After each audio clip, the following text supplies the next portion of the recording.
एक पल के लिए बस कल्पना कीजिए, आपके चारों तरफ सिर्फ गहरा काला समंदर है। भयंकर तूफान उठ रहा है, लहरें डरा रही हैं और दूर दूर तक कोई किनारा दिखाई नहीं देता, कोई जमीन नहीं, कोई सहारा नहीं। इस खौफनाक और अंतहीन पानी के बीच सिर्फ एक अकेला इंसान है जो लगातार बिना रुके तैरता जा रहा है। आज के इस विश्लेषण में हम एक ऐसी सच्ची घटना को डिकोड करने वाले हैं जो सिर्फ एक तैराकी का रिकॉर्ड नहीं है। यह असल में इंसानी जज्बे और हमारी मानसिक शक्ति की एक बहुत ही शानदार मिसाल है, खास तौर पर आप सभी विद्यार्थियों के लिए जो अक्सर किताबों, सिलेबस और परीक्षाओं के इस भारी महासागर में खुद को डूबता हुआ महसूस करते हैं ना। यकीन मानिए, ये कहानी आपके लिए एक बहुत बड़ा सबक है। तो चलिए आज के इस विषय में गहराई से उतरते हैं और सुजान दास के इस अविश्वसनीय सफर को समझते हैं। अब सबसे बड़ा सवाल यह है कि जब कोई किनारा ही नजर ना आए तो इंसान तैरना क्यों जारी रखता है। देखिए, गहरे समंदर की सच्चाई बहुत क्रूर होती है। जब चारों तरफ सिर्फ अंतहीन पानी हो और विशाल लहरें आपके शरीर को तोड़ रही हों तो ऐसा लगता है कि बस अब सारी उम्मीदें खत्म हो गईं। किसी भी स्टूडेंट के लिए भी ये सिचुएशन बहुत जानी पहचानी हो सकती है। जब सिलेबस का कोई अंत ही नजर ना आए और दिन रात की मेहनत का रिजल्ट तुरंत ना दिखे तो मन करता है कि यार बस अब छोड़ देते हैं। लेकिन ठीक इसी पॉइंट पे सवाल खड़ा होता है कि जब सब कुछ खत्म लगे तब वो कौन सी चीज है जो इंसान की इच्छा शक्ति को हार मानने नहीं देती। तो चलिए कहानी के पहले हिस्से की तरफ बढ़ते हैं, एक असंभव सपना और विरोधियों को गलत साबित करने की जिद। लोग सुजान से साफ साफ कहते थे, ये तो पागलपन है, तुम पक्का मर जाओगे, समुद्र कोई तालाब नहीं है, ये मौत का खेल है।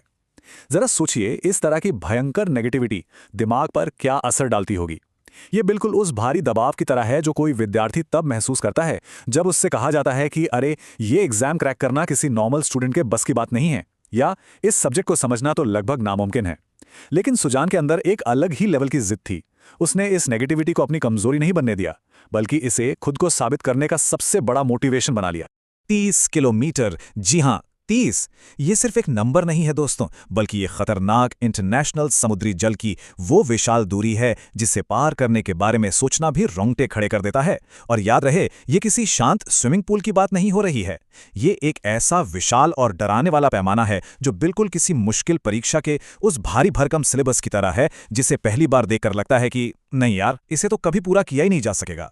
तो ये 30 किलोमीटर का रास्ता था कैसा? सफर की शुरुआत होती है श्रीलंका के तलाई मन्नार से। उसके बाद बीच में आता है सबसे खतरनाक और विशाल गहरा समुंदर, और अंतिम मंजिल है भारत का धनुषकोडी। ये मैप उस फिजिकल और मेंटल लिमिट को दिखाता है जिसे पार करना सुजान के लिए बहुत जरूरी था। ये सिर्फ एक जगह से दूसरी जगह जाना नहीं था, बल्कि दो देशों के बीच फैले प्रकृति के सबसे खौफनाक रूप के बीच से होकर गुजारना था।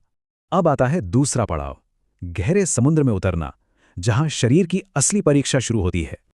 पानी में उतरते ही असली खतरा सामने आ गया। लगातार उठने वाली मजबूत लहरें सुजान को पीछे धकेल रही थीं। मतलब जैसे जैसे वो आगे बढ़ता, समंदर उसे वापस उसी जगह फेंकने की कोशिश करता। हाड़ कंपाने वाली ठंडी हवाएं उसके शरीर को तोड़ रही थीं और हर पल खतरनाक समुद्री जीवों का अप्रत्याशित खतरा मंडरा रहा था। ये एक ऐसा माहौल था जो मानो जानबूझकर इंसान की हिम्मत तोड़ने के लिए ही बना हो। ये बिल्कुल उन रुकावटों का प्रतीक है जो किसी भी बड़े लक्ष्य का पीछा करते समय बार बार एक विद्यार्थी को पीछे धकेलने की कोशिश करती हैं। और फिर आता है सफर का वो हिस्सा जो शायद सबसे ज्यादा दर्दनाक होता है, टूटने का पल, जब शरीर पूरी तरह साथ छोड़ दे। ये संकट का सबसे बड़ा क्षण था। शरीर पूरी तरह हार मान रहा था, हाथ पैर सुन्न हो चुके थे, और जो सबसे ज्यादा डराने वाली बात थी ना, वो ये थी कि अपनी ही सपोर्ट टीम अब कहने लगी थी, बस करो, अब नहीं हो पाएगा। सोचिए, जब इंसान के अंदर की शारीरिक ताकत एकदम खत्म हो जाए और बाहर से उसके सबसे करीबी लोग भी हार मानने के लिए कहने लगे, तो वो इंसान अंदर से पूरी तरह अकेला पड़ जाता है। यही वो सबसे बड़ी चुनौती होती है, खुद को टूटने से बचाना। लेकिन असली खेल तो अब शुरू होता है। भाग 4, दर्द से आगे निकलना, जब आपका दिमाग नियंत्रण अपने हाथ में ले लेता है। ये बहुत ही पावरफुल मोमेंट है, जब बाहर की सारी आवाजें रुकने के लिए कह रही थीं और शरीर दर्द से चीख रहा था, तो सुजान ने बाहरी दुनिया के सारे शोर को एकदम म्यूट कर दिया। उसने अपनी आंखें बंद की और अपने उस मूल उद्देश्य से, उस सपने से दोबारा जुड़ा जिसके लिए उसने ये पूरा सफर शुरू किया था। देखिए, किसी भी बाहरी दबाव के समय, चाहे वो एग्जाम का स्ट्रेस हो या लाइफ की कोई प्रॉब्लम, अपनी आंखें बंद करके उस कारण को याद करना बहुत जरूरी होता है कि आखिर हमने शुरुआत की ही क्यों थी। बस थोड़ा और। जी हां, सुजान ने खुद से बस यही 3 शब्द कहे। जब पूरी तरह हार मान लेने का मन कर रहा था, तब इसी छोटे से इंटरनल डायलॉग ने उसे जिंदा रखा। सच कहूं तो ये एक विद्यार्थी के लिए सबसे बड़ा मंत्र हो सकता है। जब थकान से आंखें बंद हो रही हों, बस एक पन्ना और। जब मैथ्स का कोई सवाल हल ना हो रहा हो, बस एक कोशिश और। असल में यही वो जिद है जो एक इंसान को बचाए रखती है।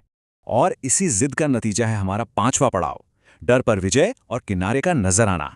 आखिरकार भारत का किनारा दिखाई दे ही गया।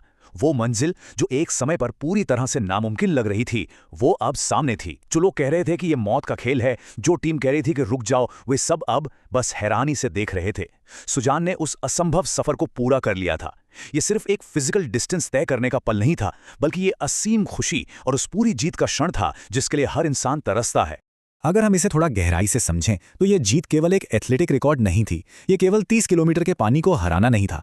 असली जीत थी अपने अंदर के डर को हराना, है ना? चाहे वो कोई भी परीक्षा हो या जीवन की कोई भी बड़ी चुनौती, किसी भी विद्यार्थी की असली लड़ाई उस सब्जेक्ट या उस किताब से नहीं होती। असली लड़ाई हमेशा अपने अंदर बैठे डर और खुद पर होने वाले शक से होती है। और सुजान ने अपने उसी डर को पूरी तरह से मार गिराया था। तो इस पूरी कहानी से हमें क्या की टेकअवे मिलते हैं? पहली बात, हार मान लेना हमेशा सबसे आसान रास्ता होता है, कोई भी कर सकता है। दूसरी बात, जीत हमेशा उनकी होती है जो अपनी जिद पर अड़े रहते हैं। और सबसे अहम बात, आपकी मानसिक शक्ति आपकी शारीरिक या किसी भी अन्य सीमा से कहीं ज्यादा मजबूत होती है। सुजान की ये खतरनाक समुद्री यात्रा और आप विद्यार्थियों द्वारा झेले जाने वाले दबाव, एंग्जाइटी और परीक्षाओं के गहरे महासागर में बहुत समानता है। दोनों में ही लहरों के खिलाफ टिके रहना पड़ता है। तो जाते जाते बस इस एक विचार के साथ आपको छोड़े जाता हूं, अगर इंसानी इच्छा शक्ति एक अकेले इंसान को 30 किलोमीटर के भयानक समुद्र के पार ले जा सकती है, तो आप यानी आज का कोई भी विद्यार्थी अपनी किन चुनौतियों को पार कर सकता है? क्या कोई भी सिलेबस, कोई भी एग्जाम या कोई भी डर उस समुद्र से बड़ा हो सकता है? बिल्कुल नहीं। इस सवाल को हमेशा याद रखिएगा। अगर कोई इंसान इतनी बड़ी बाधाओं को पार कर सकता है, तो आप भी अपनी जिंदगी की किसी भी चुनौती को मात दे सकते हैं। बस जरूरत है तो उस जिद की और खुद से ये कहने की, बस थोड़ा और।